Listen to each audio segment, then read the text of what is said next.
میرے بھائیوں، اس میں کوئی شک نہیں ہے کہ معراج مصطفیٰ صلی اللہ علیہ وآلہ وسلم ہمارے محبوب سید الاولین والآخرین، شفیع المذنبین، رحمت للعالمین، سیدنا و مولانا امام اعظم محمد رسول اللہ صلی اللہ علیہ وآلہ وسلم کے ان 3 معجزات میں سے ایک بڑا معجزہ ہے جن کا ذکر قرآن کے اندر آیا ہے۔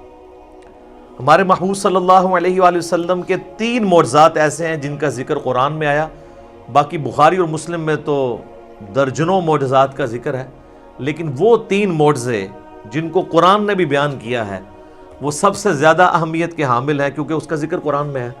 ان میں سے نمبر 1 معجزہ، جسے آپ عربی میں آیتن کہتے ہیں، اردو میں آپ معجزہ، عقل کو عاجز کر دینے والی چیز، اللہ کی نشانی، وہ ہے القرآن، جس کا ذکر سورۃ العنکبوت میں آیا کہ یہ نبی علیہ السلام کا واحد معجزہ ہے جس کی بنیاد پہ دعوی نبوت ہے۔ اور بخاری اور مسلم میں بھی کئی احادیث اس کو سپورٹیو ہیں۔ ایک وہ مشہور حدیث ہے بخاری اور مسلم کی کہ اللہ تعالیٰ نے ہر نبی کو کوئی نہ کوئی معجزہ دیا تھا، اور مجھے اللہ نے وحی یعنی قرآن کا معجزہ دیا ہے۔ میں اللہ سے امید کرتا ہوں سب سے زیادہ متبعین قیامت والے دن میرے ہوں گے، کیونکہ میرا معجزہ سب سے زیادہ یونیک ہے، یعنی کتاب کا معجزہ۔ اور دوسرا معجزہ آپ صلی اللہ علیہ وآلہ وسلم کا جو قرآن میں ذکر ہوا وہ شق القمر کا واقعہ ہے، جو سورۃ القمر کے سٹارٹ میں ہی آتا ہے، اقتربت الساعہ، قریب آ گئی قیامت، وانشق القمر، اور شق ہو گیا چاند۔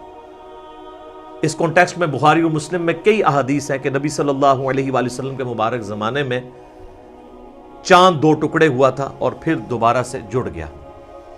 تو یہ وہ دوسرا معجزہ ہے جس کا ذکر قرآن کے اندر ہے۔ اور تیسرا معجزہ ہے معراج النبی صلی اللہ علیہ وآلہ وسلم کا معجزہ۔ اس کی کوئی تاریخ ہمیں احادیث کی کتابوں میں نہیں ملتی، نہ کوئی مہینے کا پتہ ہے، یہ اندازہ ہی ہے، بہرحال ہمیں اس سے کوئی غرض نہیں ہے۔ اگر کوئی سمجھتا ہے کہ معراج کا مہینہ ہے اور 27ویں رات ہے اور اس اعتبار سے اس مہینے کے اندر اس واقعے کو یاد کیا جاتا ہے، تو اس میں کوئی ایسا مسئلہ نہیں ہے، بشرطے کہ اس میں قرآن و سنت سے جو چیزیں ثابت ہیں وہ بیان کی جائیں، قصے کہانیاں بیان نہ کی جائیں جو اکثر قصے اور کہانیاں بیان کی جاتی ہیں۔ تو یہ 3 معجزات ہیں جن کا ذکر اللہ تعالیٰ نے قرآن میں فرمایا ہے۔ اس میں ٹاپ آف دا لسٹ قرآن، اس کے بعد شق القمر والا یعنی چاند کے 2 ٹکڑے ہونے والا معجزہ، اور تیسرا معجزہ آپ صلی اللہ علیہ وآلہ وسلم کی معراج۔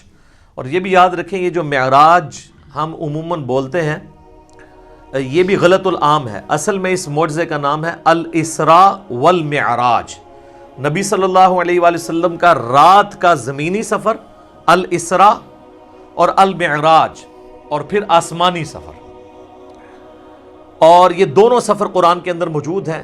جو زمینی سفر ہے الاسراء، وہ پارہ نمبر 15 ہمارا سٹارٹ اسی سے ہوتا ہے، سورہ بنی اسرائیل جو سورت نمبر 17 ہے اس کے آغاز میں ہی آتا ہے، اعوذ باللہ من الشیطان الرجیم، بسم اللہ الرحمن الرحیم، سبحان الذی اسری بعبدہ لیلا من المسجد الحرام الی المسجد الاقصی، پاک ہے وہ ذات جو اپنے بندے کو لے گئی راتوں رات مسجد حرام سے مسجد اقصی، ایک دور کی مسجد تک، جس کے ارد گرد برکتیں رکھی ہیں تاکہ ہم اپنے اس بندے خاص کو اپنی قدرت کی نشانیاں دکھائیں۔ الاسراء رات کا سفر، بیت اللہ سے لے کر مسجد ایلیا، یروشلم، بیت المقدس، یہ تینوں نام ایک ہی مسجد کے لیے، اور بعد میں وہاں پہ مسجد بھی بن گئی، حضرت عمر کے دور میں اس کا نام پھر مسجد اقصی رکھا گیا۔ قرآن جب نازل ہوا تھا وہاں اقصی لغت کے معنوں میں آیا تھا ایک دور کی مسجد، مسجد اقصی بعد میں بنائی گئی ہے، پہلے وہ بیت المقدس یا ایلیا یا یروشلم کہلاتا تھا۔ تو یہ ہے الاسراء، اور پھر وہاں سے آپ صلی اللہ علیہ وآلہ وسلم کو ایک براق پہ سوار کر کے آسمانوں کا سفر کروایا گیا 7ویں آسمان تک، اور پھر سدرۃ المنتہا، اس کا نام ہی ہے سدرۃ المنتہا، جہاں پہ مخلوق کی انتہا ہو جاتی ہے، وہاں تک، اسے ہم کہتے ہیں المعراج، یعنی اونچائی کا سفر آپ صلی اللہ علیہ وآلہ وسلم کا۔ اور اس کا ذکر جو ہے وہ سورۃ النجم، سورت نمبر 53 میں آیا ہے، جس میں وہ مشہور آیت بھی آتی ہے فَكَانَ قَابَ قَوْسَيْنِ أَوْ أَدْنَىٰ، جس کے اوپر انشاءاللہ میں ڈسکشن بھی کر دوں گا۔ یہ یاد رکھیے گا میرے بھائیو، الاسراء والمعراج یہ پیورلی آپ صلی اللہ علیہ وآلہ وسلم کا جسمانی پلس روحانی سفر ہے. یہ کوئی خواب کا واقعہ نہیں ہے، کوئی روحانی ایکسپیرینس نہیں ہے. اگر یہ خواب کا واقعہ ہوتا تو کفار مکہ کو بھی ماننے میں آر نہ ہوتی. خواب میں تو بہت کچھ انسان دیکھ لیتا ہے. تو یہ جسمانی پلس روحانی ایکسپیرینس ہے. اور اس کے ساتھ یہ بھی یاد رکھنا ہے کہ اس کا موڈ برزخی ہے، یعنی اس کو اس دن کوئی دیکھ کے آبزرو نہیں کر سکتا تھا، الا یہ کہ اللہ نے کوئی ایک خاص منظر کسی کو دکھا دیا وہ الگ بات. ورنہ یروشلم میں آلموسٹ 1,00,000 کے قریب انبیاء جمع ہوئے. صحیح مسلم میں آتا ہے، یہاں تک کہ آپ صلی اللہ علیہ وآلہ وسلم نے فرمایا کہ مجھے جبرائیل علیہ السلام نے تمام نبیوں کا امام بھی وہاں پر بنایا. میرے بھائی ہمارے شہر میں 1,00,000 بندہ جمع ہو جائے رات کے وقت تو تھرتھلی پڑ جائے گی، اور اس زمانے کے اندر لیکن کسی نے وہ منظر دیکھا نہیں ہے. وہ ان سین بیریئر تھا. اور بیسیکلی یہ اس لیے کروایا گیا، جو سورہ آل عمران میں آیا تھا نا کہ اللہ تعالیٰ نے انبیاء کی ارواح سے عہد لیا تھا کہ اگر میں تمہیں حکمت دوں، نبوت دوں، اور پھر میرا کوئی پیغمبر تم میں آ جائے تو تم نے اس پیغمبر کی تصدیق کرنی ہے، جس طرح کہ یحییٰ علیہ السلام نے حضرت عیسیٰ علیہ السلام کی. اور نبی صلی اللہ علیہ وآلہ وسلم کی تصدیق تو سب انبیاء نے کرنی تھی، تو وہ اللہ تعالیٰ نے فزیکلی انبیاء کرام کو جو ہے وہ برزخی طور پہ وہاں پہ جمع کر کے اور آپ صلی اللہ علیہ وآلہ وسلم کے پیچھے نماز پڑھوا کے آپ کی امامت کا اعلان کروایا کہ آپ امام الانبیاء ہیں صلی اللہ علیہ وآلہ وسلم، تاکہ سورہ آل عمران کا وہ والا وعدہ پورا ہو. وہ بڑا سٹرکٹ وعدہ ہے، اس میں یہاں تک الفاظ ہیں کہ مجھ سے یہ عہد کرو کہ جب میرے پیغمبر آئیں گے تم ان پر ایمان بھی لاؤ گے، ان کی مدد بھی کرو گے، اور میرے ساتھ یہ بھاری ذمہ اٹھاؤ، میں بھی تمہارے ساتھ گواہوں میں شامل ہوتا ہوں. اور اب بھی اگر کسی نے اس عہد کو توڑا تو وہ فاسقوں میں شمار ہوگا. یہ اتنے سخت الفاظ انبیاء کرام علیہ السلام کے بارے میں اللہ تعالیٰ نے ارشاد فرمائے. تو یہ برزخی اس کا موڈ تھا.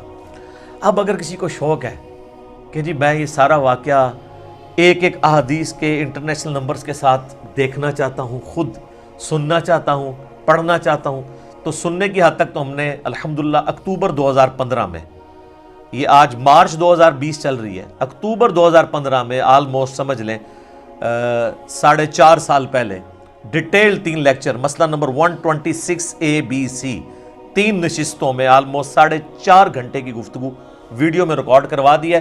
ایک ایک حدیث کا میں نے انٹرنیشنل نمبر بھی بتایا، تو وہ آپ دیکھیں، ہم اس ویڈیو کے نیچے بھی اس کے ڈسکرپشن میں لنک لگا دیں گے. اور اس سے بھی بہتر یہ ہے کہ مرنے سے پہلے اے مسلمان کر لے اس پہ غور. کتابوں کا خدا اور ہے، بابوں کا خدا اور. کتابوں کا دین اور ہے، بابوں کا دین اور. کتابوں کی معراج اور ہے، بابوں کی معراج اور. کتابیں خود کھول کے پڑھیں، وہ میں آپ کو حوالہ دے دیتا ہوں. صحیح بخاری میں انٹرنیشنل نمبر ہے 3887، ڈیٹیلڈ حدیث ہے پوری واقعہ معراج کی، جس میں الاسراء زمینی سفر بھی ہے، آسمانی سفر، ہر آسمان پہ کس کس پیغمبر سے ملاقات ہوئی، 5 نمازیں دی گئیں، یہ ساری کی ساری 50 سے 5 ہوئی، حضرت موسیٰ علیہ السلام کے ساتھ ملاقاتیں ہوئی، یہ پوری صحیح بخاری میں انٹرنیشنل نمبر ہے 3887. اور سر صحیح مسلم 37 احادیث ٹرانزیکٹیو ہیں.